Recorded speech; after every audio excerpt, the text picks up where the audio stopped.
Greetings, everyone. DFG here, Gideon's Flight. Hey guys, you have your ticket?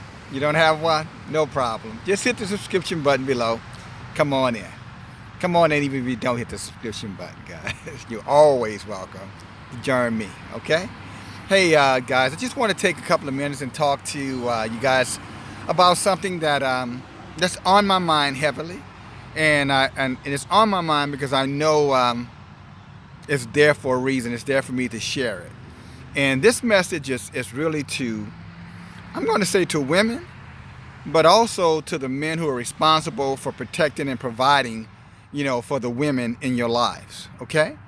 But ladies, here's what I want to share with you about.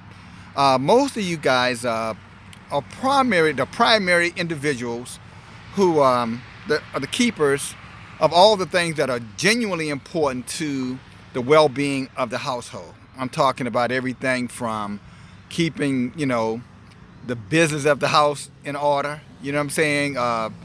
In many cases, a lot of you guys are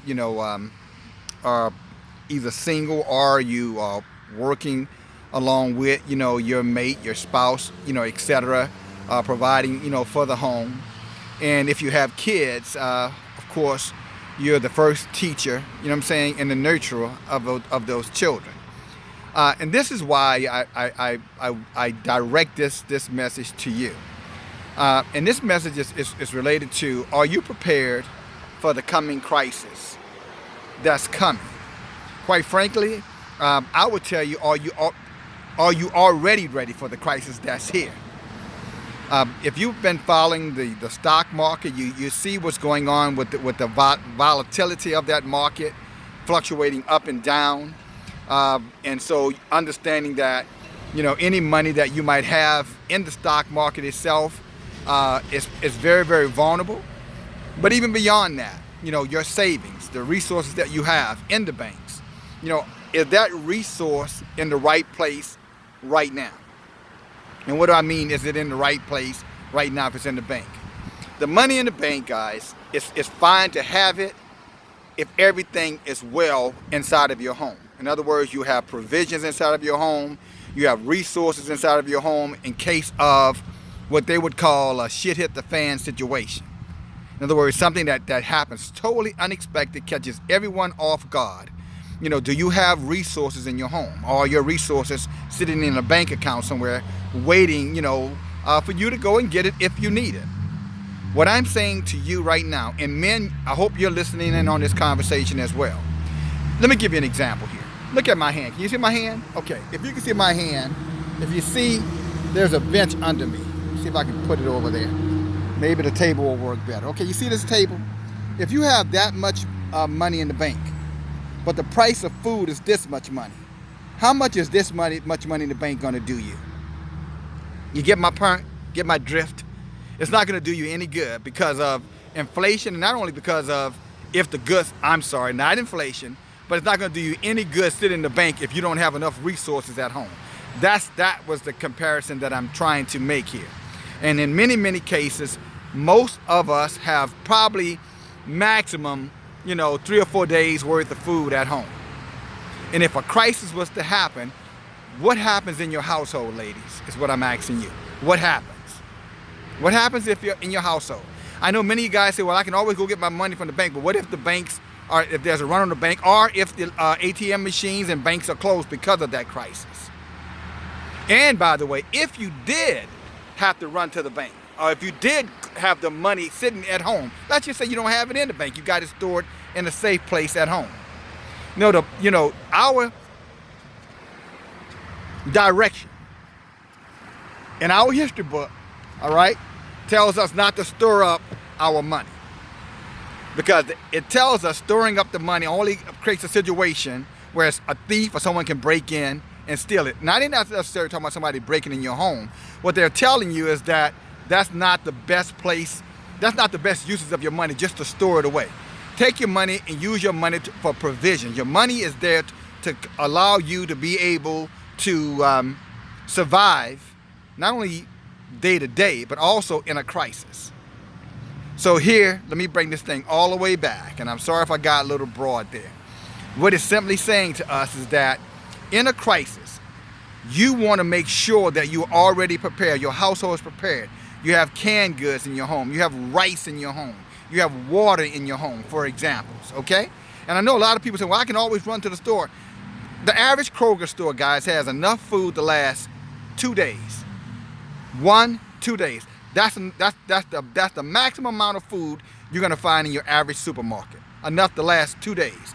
And what I'm saying is that it's nowhere near enough food to provide for your whole community in a crisis. And people are gonna be going from community to community to community, looking for resources. And if they can't find resources, they're gonna be coming to your house and knocking on your door. Now that's the other part of this message. And I hope your men, or the men in your life, doesn't have to be your husband or your spouse or your lover, just the men in your house. I hope they're listening on this. Or have they put you in a position that they can defend you and protect you. In a shit hit the fan type of situation, have the men in your house, if you have one. Now, if you don't have one, then you're gonna have to take that responsibility for yourself, okay? But if you have a man, has he created a safe environment for the home? In other words, has he done what Yeshua has said in Luke 22:37? Did whatever he had to do to get protection for his family, to purchase, a weapon. I'm just going to be clear with you. And I know a lot of you guys say, well, I don't believe in guns. I understand how uncomfortable a weapon in your home could make you feel, especially if you have little kids. But tell me this. If your home is under siege, would you feel better if you had a weapon in your home, or you had a man who had provided weapons or has weapons in home to protect you and your child from a rapist, for example? Would you feel better if he was there to run off the rapist? To run off some brutal beast who wants to physically and violently harm you?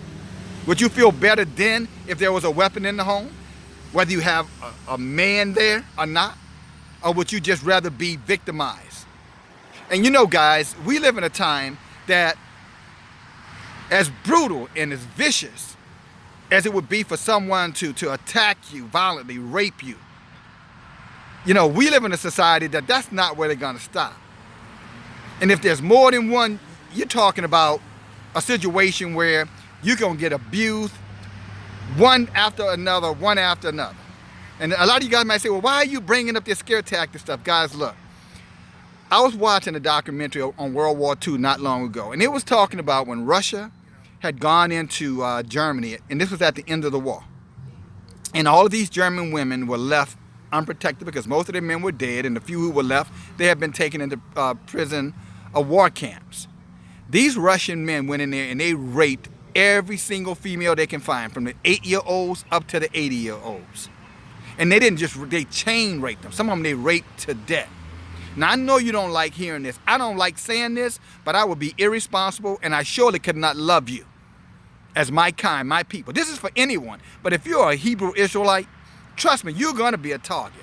They will come in there and they will chain rape you, your daughter, your mother, anybody in there, if you're not protected and ready to defend yourself at a moment's notice. And I do say a moment's notice.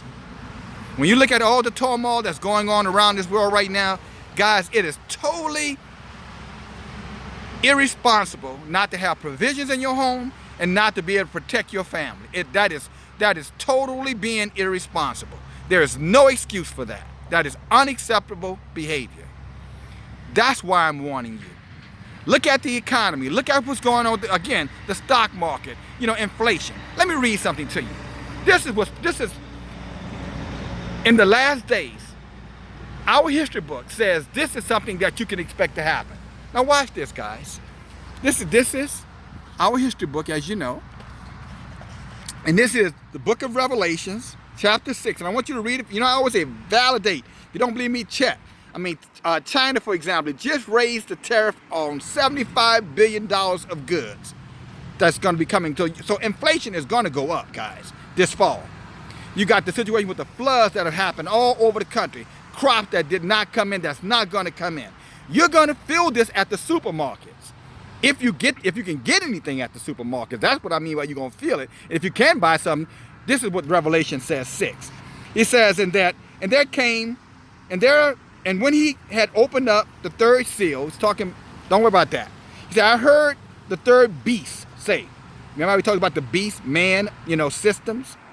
Come, and it says, come and see. And I beheld, and I saw a black horse. And he that sat on him had a pair of balances in his hands. Weight, scales. You know what I'm saying? Cost is what it's talking about. Inflation. And I heard the voice, verse 6. In the midst of the four beasts say,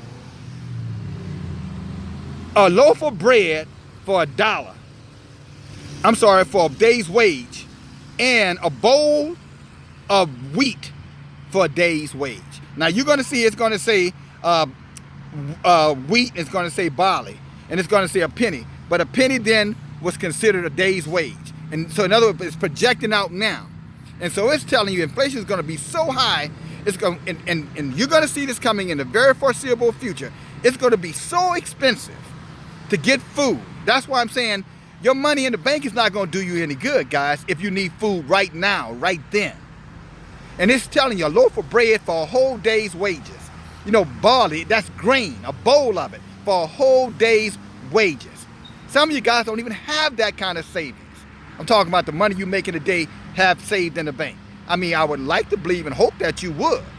But again, it's not going to do you any good. So if you got money in the bank, but you don't have resources in the house right now, I'm saying to you, and trust me on this, and you'll be glad you listened down the road. You'll say, boy, I'm glad I listened to DFG. Or you'll be saying, oh my God, we are in trouble. What are we going to do? Oh, I know if you listen to some of these idiotic preachers, they're going to tell you just go pray. And while you're praying, somebody's going to be beating your skull in. I'm sorry to say it to you, but I want this to be as real as it can possibly be. I want to hit you right in the heart, right in your mind, where you can understand this. So money sitting in the bank and you don't have enough food to get you to at least a month in the house, that is poor judgment. You're not using a just scale. In other words, you're not using rationality. Okay? So get the money. If you have it in the bank and you don't have supplies at home, get the money out the bank. Go to the markets right now, buy rice, buy, beans, canned goods, buy water, and store it up at least a month's worth. And guess what? In a month's time, if you don't need it, use it, then go buy some more. But do not get caught in a situation, guys, where you're unprepared. All right? Now, you just heard me read that. You need to go back. Revelation 6:6. Remember, it's going to say wheat. It's going to say barley. When it's saying penny, it's really talking about the price. A penny a day is pretty much what the wage was back in that time. Penny was a lot of money then. Okay? A penny was what you get paid for a day. Right now, so you can equate that to whatever you're getting paid now per day. That's how much a loaf of bread is going to cost. So you can imagine, other supplies come this fall, talking about October, talking about November, December, January. Do not get caught unprepared. And then if you go over to Luke 22:36, and you've heard me say this before, because you've got a lot of these so-called Christians telling you, we don't need to have guns or whatever religion you're part of, if you're part of any religion. I'm not. I am a messenger for the Most High, and I'm a man. And trust me, I will be prepared. And I will make sure anyone in my inner circle is also prepared for anything that comes. But look what it says. This is Luke 22:36. And then he said unto them, but now he that had a purse, let him take it, and likewise a scrip or a bag. And he that had no sword, let him sell his garments and buy one. Now here it is, we're being warned, we're being told by Yeshua, we've been told by our history book, we can look at the economy, we can see what's going on with the violence, the aggressiveness towards people in general, but copper-colored Hebrew Israelites in particular. Not having a weapon at home is irresponsible. And if you have a man in your life, and I don't care if he's your son, your brother, your husband, your spouse, your lover, you know what I'm saying? If he's in your life and he cannot protect you, get rid of his ass and get you somebody else. Give him a chance. Tell him what you're going to do. Ask those questions. What are you going to do in a shit hit the fan situation? And if his answer is, you get rid of his ass. Okay? You don't need Scooby-Doo. All right? You need Bruce Banner, the hunk. All right? That's what you need, women. All right? So I love you. Hope you're listening. Don't forget, you've been warned. Love you guys. DFG, Gideon's Flight. Talk to you soon. Bye now.